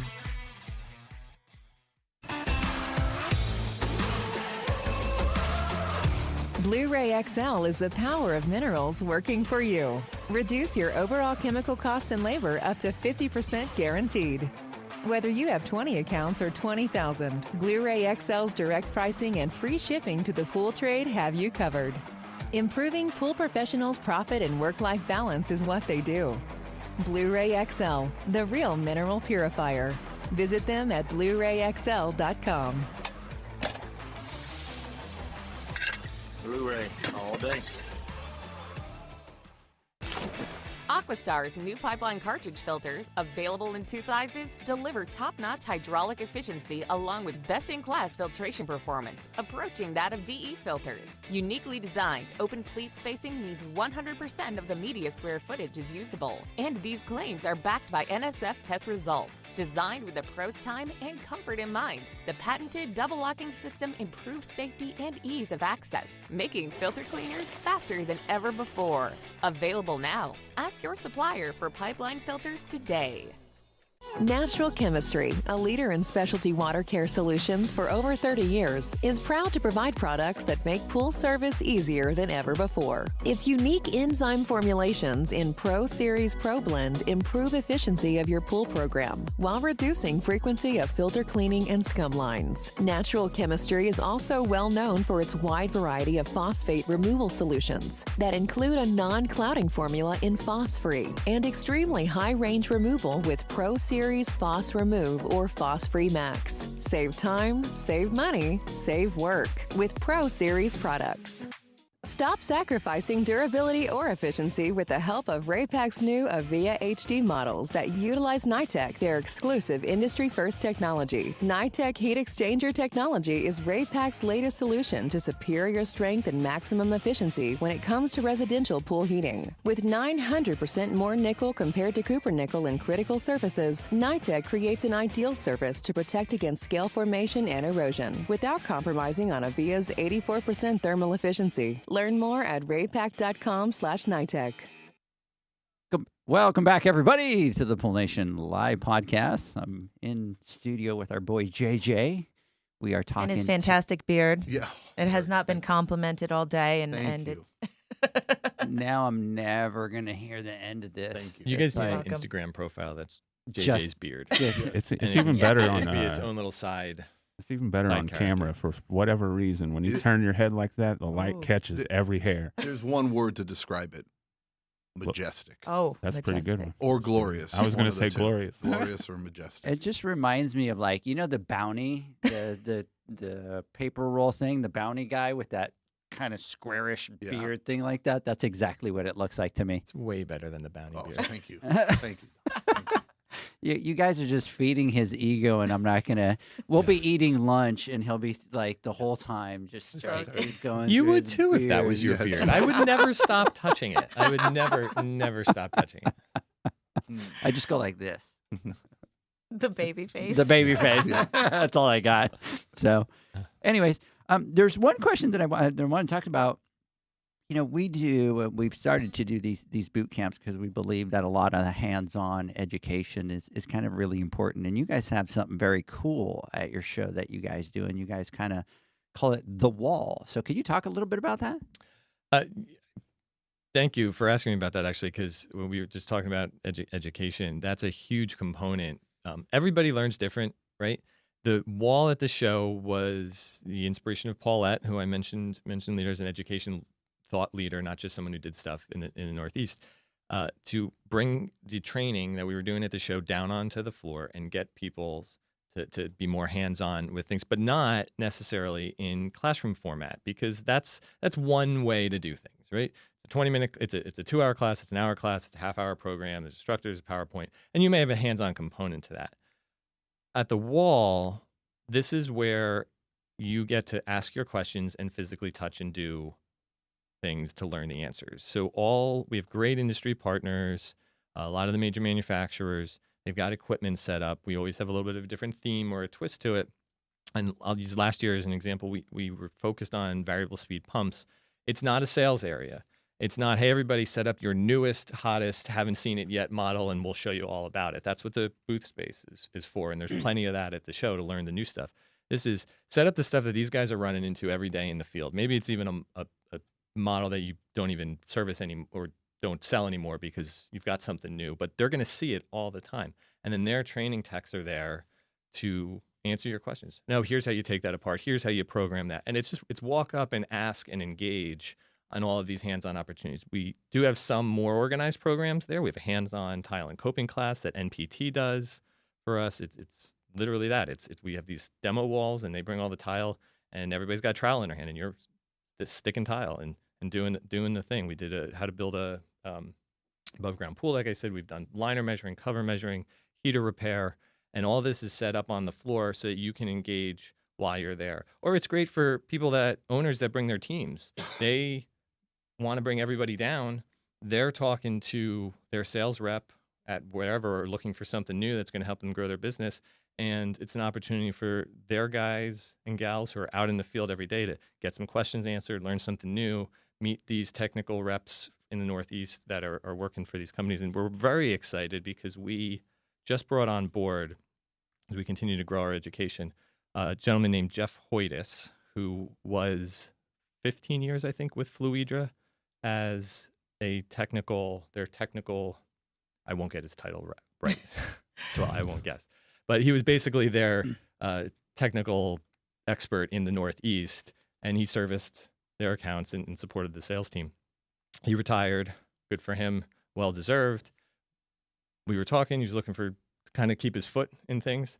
So he came on board with NESPA as our in-house trainer, and he's now helping to steer the wall and help grow it because he's got this practical experience in how everybody actually learns this stuff. He used to be in all the backyards, and he's also doing you're going to see an expansion in other programs for us too, as he's going to teach more. But the wall is one of our favorite features of the show because it is just an opportunity for people to learn on their own terms from the people that have the answers. So that's really cool. So you're saying, like, for instance, because you do a classroom and let's say you're teaching heaters, right? And you're going to go there and you're going to go over the majority of issues or certain issues, but it might not necessarily answer the question that somebody has or a particular situation that they've been through and they didn't get the answer for it, or it's not really the opportunity, or they don't want to ask. But so, for instance, there's, like, let's say an IntelliFlow pump there, and somebody had a question on how to do a certain thing or how to change a pump seal or so, whatever it may be. They just walk up and say, "Hey, look, I have a question," and then about this pump, and then the expert there just answers the question for them, right? And it's just more of an informal type thing. So Ray Pack teaches a heater class at the show, and then they have one of our partners at the wall, and the same individual who's teaching upstairs is then hanging out at the wall on and off, and that's exactly how it's intended to work. Is you were talking about this? Can you show me that on here?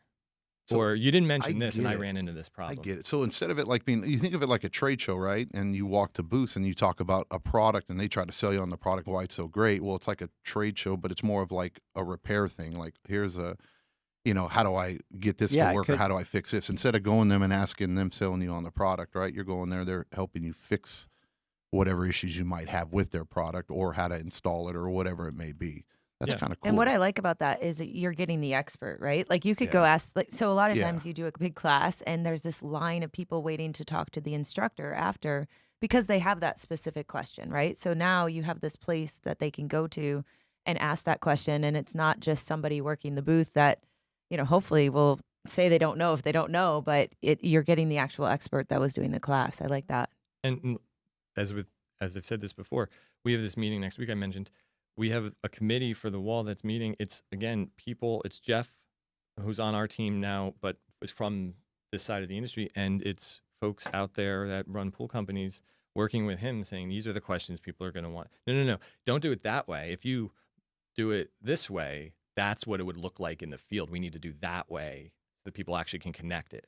It's not just enough to do it like a hypothetical museum style educational display. That stuff's great too, sure, but this is about actually real life learning out there. Absolutely.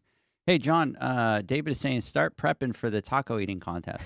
Oh God, I'm ready for it. So last year we went to Vegas and John did, it was Evil Pie, right? Evil Pie. So it was a big, huge pizza, and it was the hottest pizza in the world or something like that. Yeah, and they I don't know what they poured alcohol on it, and they light it on fire, and then it's spicy, and then it was not just spicy, bro. It had like ghost peppers, Carolina Reaper. Awful. It was like to the point of. I did. They said it's hot, and I'm like, I'm out. Yeah, same. But it was him and Daniel, And so I recorded it, and John crushed it. He won it. He won the shirt for it.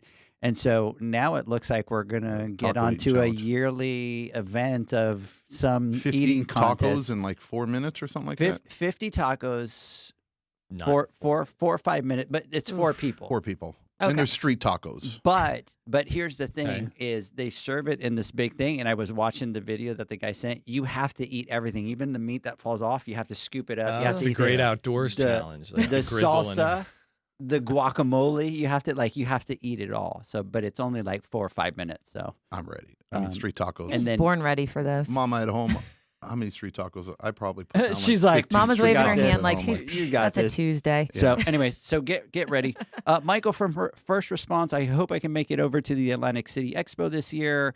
We See. have our friend Eric. The Atlantic City NESPA show is an awesome show. Great education. Shannon, big shout out to you. What's up, pool peeps? And then I'm not going to say the name of this person. A great episode. If you haven't done the pool show in Atlantic City, powered by NESPA, you need to. It's a must experience. Who is that? Was it Chris Mark? Yeah, of course. Yes. You know, I could just I'm see- surprised he didn't plug his class, Wednesday at whatever time You it know, is. Great episode. If you haven't done the pool show and AC powered by NESPA, you know it's him. He heard So, it. Yeah, You so got the he heard line. it. That's awesome. That's amazing. Try the man versus food meal at the Hash House. A go-go. Hash It's- House A Oh, Go-Go. Hash House a Hash Go-Go. That's it's a Vegas pretty one. intense. LOL. That's funny. So Bring it. We can make this a thing. I was going to say your yeah. beard and your eating might Yeah. need an Instagram. I just videotape. Yes. I'm the camera guy. I just Let's go do it. videotape. Let's do it. So we'll stream it live. How's Yes. that? So, all right, Jamie, final thoughts. Okay. I've never done this before. There you Thanks for go. the heads up. The big takeaway for me, besides being excited to have groups that I work with separately kind of come together and meet, is not meet for the first time, but like really spend time together, is the opportunity for collaboration throughout the country is so great. I think we kind of touched on that a few times today, of best practices that could be shared throughout different areas of the country and improve the industry and elevate all of us. So that was kind of my key takeaway. Obviously, I'm really excited to be a part of NESPA and a lot of the things that we're doing from the Witty Group, which is just fantastic. I can't say enough about it, to, the foundation, which is doing such important work. I would just challenge people to kind of get involved. And, if you have interest in joining these groups or being a part of these things, go to the Atlantic City show and check it out and just kind of talk to people and network and get to know them. So that's my key takeaway, and just happy to be here as always. Really actually sad to leave this awesome mic setup. I feel like this is how I want to do every future web meeting in my house. So But believe it or not, it's been almost 2 hours. this is It amazing. totally does It not flies feel like that I at know. all. Flies. at every all. time. So, John, final thoughts. Ditto, right? 100%. And I mean, I got a lot of takeaways from here and a lot of things that I want us to be more involved in. Like I talked about Edgar, and I think we're going to brainstorm a little bit with Zach as well, trying to figure out ways that we can be more involved in this. And I am 100% serious. And it's not just talk, right? I don't waste my time talking. When I say I really want us to bridge this gap, I really want us to find a way to do this, right? Somehow, some way. And I think for sure we're going to be going over to the show and Woohoo. at least experiencing it, right? And then kind of seeing what the hype is all about, right? And then hopefully we can learn something, and I know we will, and be able to come back and bring it and find a way where we can turn this into a I don't know, like a national thing, right? Not just like an East Coast, West Coast thing. And I don't really know how to put it other than that, but we have to find a way to break down these walls, and I don't think it's because we don't like each other. I just think it's just because there's no we just don't know about each other. Yeah. Right. Yeah. And I think that's a really easy hurdle to get over. And it starts by doing things like this, right? Where we can talk about it and let people know some of the great things that are happening over there. And we have to lure you with food if you go out For there. sure. It's White House subs, let me just tell you, you will not I regret keep it. hearing about this Oh, White they're House so sub. Like, it good. keeps coming up. I was sold a casino, right? You know what I mean? Atlantic City. I'm like, for sure. Yeah. Mama's like, do you really want to go? John, we don't allow you to go to Yeah, casinos I anymore. know. Not after last year. No Yeah, more. No yeah, more. I know. You're Last out. year I got- Awesome, I not got gonna my lie. butt kicked. He got And then he was all in. Is the problem is he's like, Edgar, I'm out $1,000, and I'm like, bro, let's quit. Like, you're done. I don't gamble. I'm like, well, let's go. And he just kind of kept going, and then that final number, I was like, Yeah. bro, that even hurt me, and it wasn't even my money. So, anyways, John, to me, I agree with you 100%. We need to figure that out, and one of our foundational principles that we do with Pool Nation is really, in everything that we do, kind of, it has to do something to better the industry, right? At the end of the day, what we do, our principles, all things that we focus on, we always look at them and we sit down and we go, how is it going to better the overall industry? And if it has that element to it, then we do it. If it doesn't have that element to it, we don't do it. And I think I agree with you. We need to figure out how we bridge that gap. They're doing some amazing things already that are so far ahead of what a lot of other people are doing, right? Sure. And you guys are a lot more than just the show. I mean, you guys really are a lot more than just the show, and I think that doesn't get talked a lot about, and I think we need to do a lot better job of talking about all those things, the foundation, the passion behind it, right? Because you guys doing that, you guys talking about it, what that's going to do is it's going to fuel, and let's say that it is East to West Coast, right? It's going to start the fuel from the East Coast to the West Coast, because just with them having the conversation with us, it's firing us up to do that. So that's the kind of thing that we want, right? We want to be able to kind of have those communications and push that. So I think you guys are doing a phenomenal job. I think we need to get out to Atlantic City for sure. For sure. So, Spider, do you have any final thoughts? I know we've kind of left you in the back today. Oh, I'm all good. My final thoughts are, the more of these shows y'all can have, the better, because it seems like every time y'all do stuff like this, you come back with a bunch of ideas, Right. ready to go. So I'm all for it. Energized. Right. And by the way, Spider's going with us. You to should Vegas, come to just AC. and he's going to give out an award. Oh, he's So going to Vegas He's now? going Oh, to Vegas, boy, and he's okay. on stage. Like, Is he really? Yeah, we With got that him. We kind got of him a wrapped voice. up. How could you not, right? Yeah, That's so, awesome. Anyways, thank you. Well, for you'll that. see me in a dress. I won't be happy about it. Yeah, same thing for me in a tux. Oh, okay. I was going to say in a dress. Hey, What, Spider? should we coordinate? You do you, Spider. You do you. We got your back, bro. Whatever Yep. I like to come with the surprises. Hey, I'm waiting for someone to bust out the Dumb and Dumber suit. I will laugh so hard at that. The orange and the blue. Yeah, I don't doubt that won't come soon, right? Yeah, like it keeps growing, so I don't doubt it. So, Dom, we want to thank you for coming out. Absolutely. We know that obviously with everything that you have this time of the year, getting ready for the show, for you to take time to say, I'm going to pause everything that I'm doing to kind of come out. You were really, dedicated and focused into everything that we were doing. For everybody listening, we did a whole bunch of content yesterday that we're going to be putting out very soon. So stay tuned. You guys make it easy. You make it worth it. It was not a hard decision. Really, just a great opportunity to be here and awesome to meet you guys in person and have some of these conversations. It's fantastic. We all trying to rise the tide, lift all the boats, right? Mm-hmm. Absolutely. So, to us, we look at the podcast and it's really kind of our microphone. But if you ever need to use it, just call us and say, hey, Appreciate that. we would want to talk about this, and with open arms. Great. We appreciate it. Everybody listening, have a great weekend. Catch me and John next Wednesday on the Instagram Live when we announce the prizes, which we haven't done for the Pool Prizes Guy and and the Pool Pool Girl of Girl. the Year, Yep. which And I'll have to tell you this is Pretty- big. They're big It is big. packages. It is. Into the thousands. This is like Price is Right. I love it. Oh, yeah. Thousands, like It's- 10,000 plus. Oh my gosh. Yeah, we probably got Yeah. a package off probably about 25, 30 grand. Oh, So wow. it is going to be epic. So anyways, everybody have a great weekend. Spider, thank you so much. Nick, shout out to you, brother. Shout out to Nick. Yep. Have a great one, guys. Bye. Bye. He looks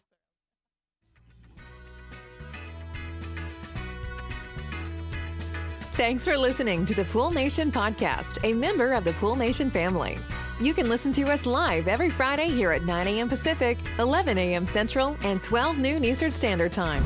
You can find us at Pool Nation or poolnationpodcast.com, on Facebook, or on Instagram at pool.nation.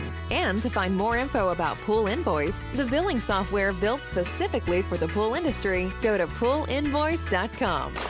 Before you go, this is what the pool industry has been waiting for. PoolmanUniversity.com. It's the first platform dedicated to learning the swimming pool service and repair industry. A pool service community where you can connect and find videos on business, service, water chemistry, and repairs. See you there at PoolmanUniversity.com.